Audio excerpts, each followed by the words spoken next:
Original കടുവ തന്നെയാണെന്നുള്ളത് സ്ഥിരീകരണം ഉണ്ടായിട്ടുണ്ട്. പ്രത്യേകിച്ച് വനംവകുപ്പ് ഉദ്യോഗസ്ഥർ പ്രദേശത്ത് എത്തിയിട്ടുണ്ട്. കൽപ്പറ്റ റേഞ്ച് ഓഫീസർ ഹാഷിഫ് ഒരു സംഘത്തെ തന്നെ അവിടേക്ക് അയച്ചിട്ടുണ്ട്. അവർ കൃത്യമായ പരിശോധന നടത്തി. കടുവ തന്നെയാണ്. ആ കടുവയുടെ ചിത്രം പുറത്തു വന്നത് കൃത്യമാണ് എന്നുള്ളത് സ്ഥിരീകരണമുണ്ട്. ഇത് വണ്ടിയാമ്പറ്റ എന്ന് പറയുന്ന പ്രദേശത്താണ് ഈ കടുവയുടെ സാന്നിധ്യം ഉണ്ടായിരിക്കുന്നത്. തോട്ടങ്ങളൊക്കെയുള്ള മേഖലയാണ്. കമ്പളക്കാടിനടുത്താണ് ഈ പ്രദേശം. അവിടെയാണ് ഇങ്ങനെ ഈ കടുവയുടെ സാന്നിധ്യം ജനവാസ മേഖലയിലുള്ളത്. പഴയ റേഷൻ കടയ്ക്ക് സമീപത്ത് വെച്ചാണ് ഇപ്പോൾ ഈ കടുവയെ കണ്ടിരിക്കുന്നത് എന്നുള്ളതാണ്. അതിന്റെ ചിത്രം കൃത്യമാണ്.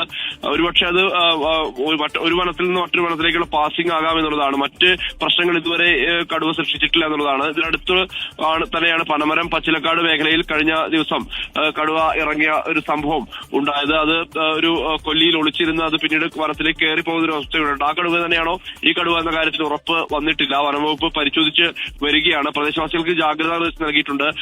ഒറ്റയ്ക്കുള്ള യാത്ര അടക്കമുള്ള കാര്യങ്ങളിൽ ജാഗ്രതാ നിർദ്ദേശം നൽകി